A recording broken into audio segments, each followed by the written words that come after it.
नमस्कार. रायटर शीतल या मराठी यूट्यूब चॅनलवर तुमचे खूप खूप स्वागत आहे.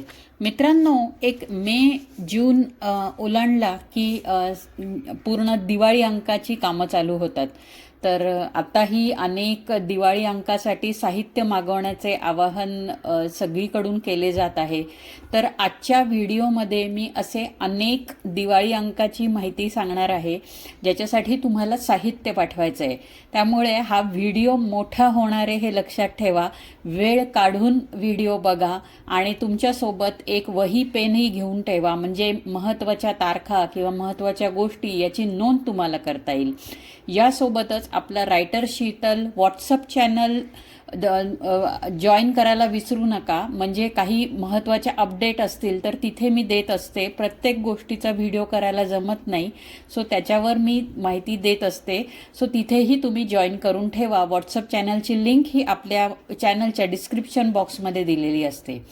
तर सुरुवात आपण करूयात एक वेल नोन आणि पॉप्युलर दिवाळी अंक, तो म्हणजे मार्मिक. तुम्हाला मार्मिक माहिती आहे, विनोदी कथांसाठी खूप प्रसिद्ध आहे. यावर्षी त्यांनी खूप छान काम केलं आहे. म्हणजे ज्यांना विनोदी कथा लिहायच्या आहेत त्यांनी विनोदी कथा पाठवायच्या आहेत, आणि ज्यांना इतर कथा पाठवायच्या आहेत म्हणजे लघुकथा, त्यांनी लघुकथा पाठवायच्या आहेत. तर ह्या दोन्ही प्रकारच्या कथा त्यांना आपल्याला पाठवता येणार आहे. तर त्याची पूर्ण माहिती कशी आहे ती आत्ता सांगते. की त्यांची कथा स्पर्धा आहे, प्रबोधन मार्मिक कथा स्पर्धा. तर 2 विभाग, जसं मी तुम्हाला सांगितलं, विनोदी आणि इतर, असे 2 विभाग त्यांनी केलेले आहेत. त्याच्यासाठी कथा पाठवायच्या आहेत. तर कथा पाठवण्याच्या आधी आपल्याला अर्ज पाठवायचे आहेत. त्या अर्जानंतर त्यांची काही प्रवेश शुल्क आहे, अगदी किरकोळ आहे, ती भरून त्याच्यानंतर कथा स्पीड पोस्ट किंवा ईमेलनी त्यांना पाठवायच्या आहेत. तर माहिती मी पूर्ण सांगते, तुमचे वही पेन तयार ठेवा. त्याच्या आधी मी सांगते की मार्मिक हा इतका प्रख्यात आणि वाचला जाणारा दिवाळी अंक आहे. त्यामुळे त्यांची पहिली जी कथा आहे, विनोदी कथांच्या पहिला जो क्रमांक आहे, स्पर्धा असल्यामुळे 15,000 बक्षीस आहे. दुसऱ्या कथेला 10,000, तिसऱ्या कथेला 7,500 बक्षीस आहेत. तसेच जी लघुतम कथा आहे, म्हणजे लघुतम म्हणजे लघुकथा जी स्पर्धा आहे त्याच्यासाठी पण त्यांनी बक्षिसं ठेवली आहेत. पहिलीला आहे 5,000, द्वितीय आहे 3,500 आणि तृतीय आहे 2,000. अशी पारितोषिकं त्यांची देण्यात येणार आहेत. विजेत्या कथा ह्या मार्मिक दिवाळी अंकात समाविष्ट होतील किंवा त्याच्यानंतर पण त्यांचे अंक येत असतात, त्याच्यात ते समाविष्ट करतील. सो याच्याशिवाय, म्हणजे या विजेत्या कथांशिवाय त्यांनी 2 उत्तेजनार्थ बक्षिसं पण ठेवली आहेत, प्रत्येकी 1,000ची. सो बक्षिसं खूप चांगली आहेत, वेल नोन अंक आहे. याच्यामध्ये ज्यांच्या कथा येतात त्यांना भरपूर चांगला रिस्पॉन्स आणि वाचक मिळतो. तर स्पर्धेचे नियम आहेत ते काय आहेत हे लक्षात घ्या. सो पहिलं म्हणजे विनोदी कथाच्या स्पर्धेसाठी 3,500 ते 4,000 ही शब्दसंख्या आहे. ओके, विनोदी कथा स्पर्धेसाठी. आणि जी दुसरी कथा स्पर्धा आहे लघुतम कथा, त्यांनी लघुतम कथा असं दिले, त्याच्यासाठी 600 ते 700 शब्दांची लघुकथा पाठवायची आहे. ओके, प्रत्येक स्पर्धकाला दोन्ही विभागात सहभागी होता येणार नाही. तर तुम्ही एकच विभाग निवडायचा आहे. एकतर लघुतम कथेसाठी स्पर्धेसाठी कथा पाठवा किंवा विनोदी कथा स्पर्धेसाठी कथा पाठवा. जर दोन्हीत पाठवलं तर तुमच्या दोन्ही कथा बाद होतील. त्यामुळे एक ठरवा, त्याचेच प्रवेश शुल्क भरा आणि त्याच्यासाठीच कथा पाठवा. नंतर स्पर्धकांनी स्वरचित आणि स्वलिखित कथा युनिकोड फॉन्टमध्ये टाईप केलेल्या वर्ड फाईलच्या स्वरूपात पाठवायची आहे. म्हणजे आपण PDF मध्ये पाठवणार नाही आहोत, वर्ड फाईलमध्ये आपण पाठवायची आहेत. कथा मराठी भाषेतच असावी. गरजेनुसार अन्य भाषातील शब्दांचा तात्कालिक व उचित वापर चालेल. कथा अनुवादित किंवा पूर्व प्रकाशित नसावी. कुठेही तुम्ही लिहिली असेल, फेसबुक वगैरे प्रतिलिपी काय काय बरेच ॲप आहेत, कुठेही तुम्ही ती प्रकाशित केलेली नसावी. विभाग 1 साठी प्रवेश शुल्क 200 रुपये, म्हणजे विनोदी कथा जी कथा स्पर्धा आहे त्याच्यासाठी प्रवेश शुल्क 200 आहे, आणि जी दुसरी आहे लघु कथा स्पर्धा त्याच्यासाठी प्रवेश शुल्क 100 रुपये आहे. कुठे काय पाठवायचे ते मी सांगते. कथांचे अर्ज कधी स्वीकारले जाणार आहेत हे लक्षात घ्या. 1 जून ते 26 जून याच्या कालावधीमध्ये कथांचे अर्ज स्वीकारले जाणार आहेत.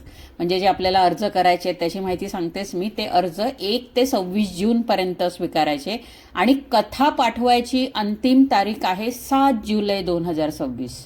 तर दोन्ही तारखेमध्ये गडबड करू नका. अर्ज हा 26 जूनपर्यंत भरायचा आहे आणि कथा पाठवायची आहे 7 जुलै 2026. तारखेत काही बदल झाला तर मी आपल्या व्हॉट्सअप चॅनलला 100% टाकेल. पारितोषिक प्राप्त कथा मार्मिक दिवाळी अंकापासून त्यानंतरच्या अंकात क्रमशः प्रसिद्ध केल्या जातील. त्यामुळे ती काळजी करू नका. ज्या ज्या अगदी दिवाळी अंकातच होतील, प्रकाशित होतील असं नाही, पण पुढे पण त्यांच्या अंकामध्ये क्रमशः प्रसिद्ध ते करणार आहेत. तर कथा कशी पाठवायची आहे? आयदर स्पीड पोस्ट किंवा मेल ID त्यांनी दिलेला आहे. हा मेल ID मी आपल्या व्हॉट्सअप चॅनलवर टाकणार आहेच. कथा क्रमांक 1 जी स्पर्धा आहे तिथे हा मेल ID मी टाकणार आहे. तसेच डिस्क्रिप्शनमध्ये पण असतील. तसेच जर तुम्ही मुंबई गोरेगावचे असाल तर त्यांनी सांगितले की प्रत्यक्ष कार्यालयात येऊन कथा आम्ही स्वीकारणार नाही. तर आयदर स्पीड पोस्ट किंवा ईमेल, 2च गोष्टीने. तर पोस्टाने कथा पाठवण्यासाठी पण त्यांनी पत्ता दिलाय, तो मी पत्ता ऑफकोर्स देईल. आणि स्पर्धेसाठीचे प्रवेश अर्ज आहेत ते त्यांनी मागवायला एक नंबर दिलाय, त्याच्यावरच मागवता येतील. तो नंबर पण मी शेअर करेल. ओके, माझ्याकडे तो अर्ज असेल तरी मी तुम्हाला शेअर करेल. सो अशा प्रकारे ही कथा स्पर्धा आहे. या कथा स्पर्धाविषयी काही प्रश्न असतील तर कमेंट बॉक्समध्ये विचारा. व्हॉट्सअप नंबरवर विचारू नका. व्हॉट्सअप नंबर हा फक्त कंटेंट रायटिंग वर्कशॉप प्लस मी ज्या ई-बुक पब्लिकेशन करते, ई-बुक पब्लिशची सेवा पण आपण चालू केली आहे. अनेक जणांचे साहित्य आपण ई-बुकद्वारे ॲमेझॉन KDPवर प्रकाशित करीत असतो. तर या 2 सर्व्हिसेससाठी फक्त मी व्हॉट्सअप क्रमांक दिला आहे. या कथे स्पर्धेसंबंधी काही प्रश्न असतील तर आपल्या कमेंट बॉक्समध्येच विचारा, इतरत्र तुम्हाला रिप्लाय येणार नाही. ओके, ही झाली पहिली कथा स्पर्धा. आता ह्याच्यानंतर आहे दुसरी कथा स्पर्धा. तर दुसरी कथा स्पर्धा ही भाव अनुबंध दिवाळी अंकासाठी आहे. त्यांची 2026मध्ये त्यांचाही दिवाळी अंक येतो. तर याच्यातही प्रथम पारितोषिक, द्वितीय, तृतीय आणि उत्तेजनार्थ आहे. तर प्रथमला आहे 3000 बक्षीस, दुसऱ्याला आहे 2500 बक्षीस, तिसऱ्याला आहे 2000 बक्षीस, आणि पारितोषिक म्हणजे उत्तेजनार्थ कथांना आहे 1000 रुपये बक्षीस. तर निवडक कथा, विजेत्या कथा ह्या त्यांच्या दिवाळी अंकात प्रसिद्ध होणार आहेत. यांचेही स्पर्धेचे काही नियम आहेत की कथा स्वतंत्र आणि अप्रकाशित असावी, अनुवादित किंवा आधारित कथा नसावी, तसे फेसबुक, व्हॉट्सअप किंवा समाज माध्यमांवर ती प्रकाशित केली नसावी.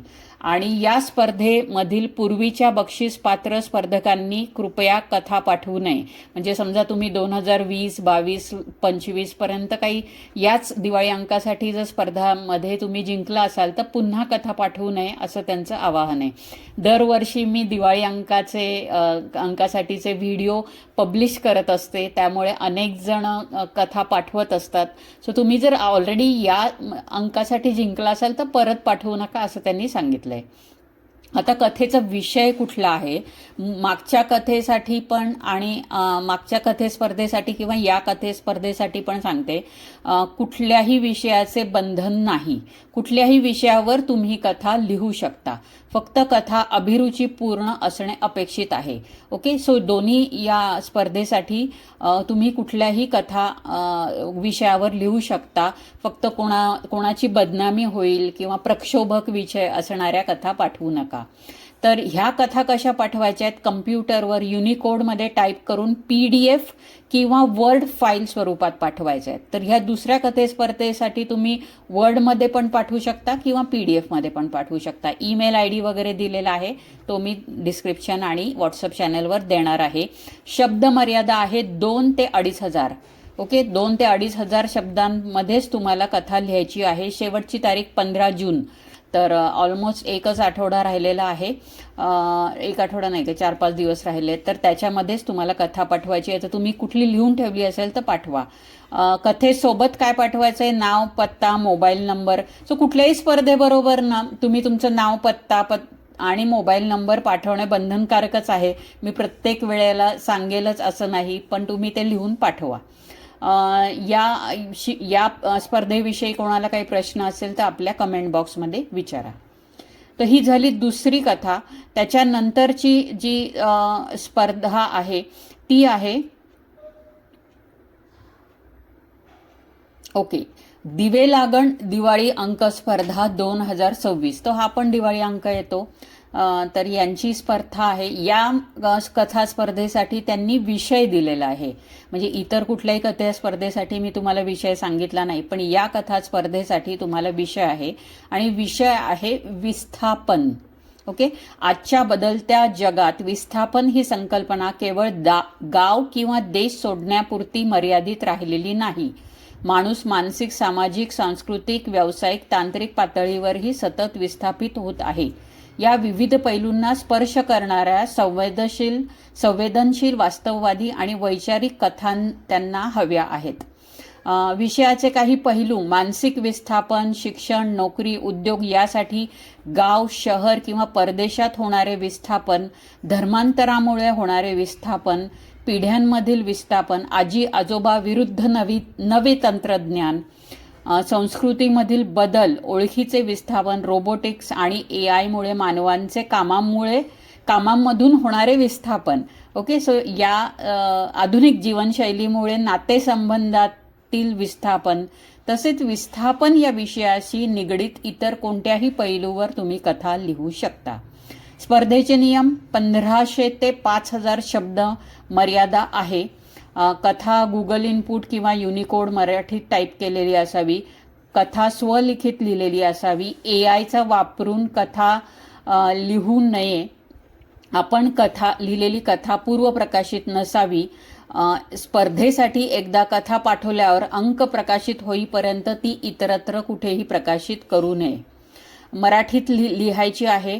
याच्यामध्ये पण विजेते त्यांनी दिलेले आहेत. त्यांनी रोख रक्कम 5,000, 4,000, 3,000 आणि त्यांची काही उत्तेजनार्थ आहे. कथा पाठवण्याची तारीख पण 15 जून आहे.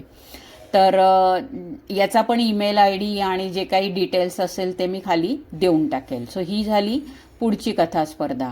याच्यानंतर अजून एक कथा स्पर्धा आहे, ती आहे साहित्य कला मंच.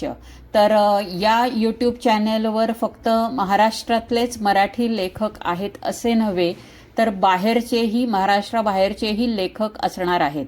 तर ही कथा स्पर्धा ही खास महाराष्ट्राबाहेर लेखकांसाठी आहे.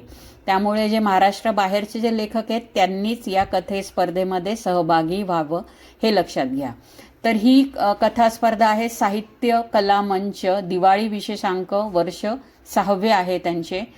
तर महाराष्ट्राबाहेर राहूनही मराठी अस्मिता जपण्यासाठी यांनी ही महाराष्ट्राबाहेरील साहित्यिकांसाठी ही कथा, हा दिवाळी अंक ते प्रकाशित करणार आहेत. तर त्याच्यासाठी त्यांना स्वलिखित आणि अप्रकाशित काय चालेल, कथा चालेल, मुलाखत चालेल, ललित लेख चालेल, कविता किंवा गझलही चालतील. ओके, सो कुठलाही प्रकार तुम्ही लिहू शकता. विशेष अशी त्यांनी काही शब्द मर्यादा दिली नाहीये, कारण वेगवेगळ्या प्रकारचे साहित्य आहे. कथेसाठी पण जनरली 1500 पर्यंत पाठवलेले चांगलं. ललित लेख पण 1000 पर्यंतच पाठवा. मुलाखत पत्र याच्यासाठीही 600-700 शब्दांपर्यंत, आणि कविता गझल तर छोट्या असतात त्यामुळे त्याला काही शब्द मर्यादा नाही. तर हे साहित्य कसे पाठवायचे आहेत? ईमेलने पाठवायचे आहेत. मायक्रोसॉफ्ट वर्डमध्ये टाईप करून ईमेलने पाठवायचे आहेत. 15 जुलै ही शेवटची तारीख आहे. तर महाराष्ट्राबाहेर भारतात कुठेही किंवा परदेशात असणारे मराठी साहित्यिकांनी याच्यामध्ये सहभागी जरूर व्हावे. मेल ID दिलाय, तो मी डिस्क्रिप्शनमध्ये देते आणि आपल्या व्हॉट्सअप चॅनलला पण देते. तर हे त्यांनी क्लिअरली लिहिलं आहे की महाराष्ट्राबाहेर असणाऱ्यांनीच या स्पर्धेमध्ये सहभागी व्हायचे आहे. ओके, सो या सगळ्या गोष्टी तुम्हाला याच्यामध्येही काही डाऊट असेल तर मला जरूर कमेंटमध्ये विचारा. प्रत्येकाच्या अंतिम तारखा लिहून ठेवा, कुठल्या स्वरूपात पाठवायचे ते लिहून ठेवा, शब्द मर्यादा किती दिलेली आहे ती लिहून ठेवा. आणि याच्याशिवाय वेगळं काही तुम्हाला जर डाऊट असेल तर आपल्या कमेंट बॉक्समध्ये विचारा आणि जरूर सहभागी व्हा. ज्या वेळेला दिवाळी अंकामध्ये तुमचं साहित्य येईल त्यावेळेला मला जरूर कळवा, किंवा कुठलंही बक्षीस तुम्ही जिंकला तर मला जरूर कळवा. याच्यामुळे अनेकांना या व्हिडिओचा उपयोग झाला हे मला कळतं. सो असे हा व्हिडिओ फॉरवर्ड भरपूर करा, सगळ्या जणांपर्यंत पोहोचू द्या आणि अनेक मराठी साहित्यिक ह्याच्यामध्ये सहभागी होऊ शकतील याचाही प्रयत्न करा. So thank you and all the best. जरा सगळ्यांनी सहभागी व्हा.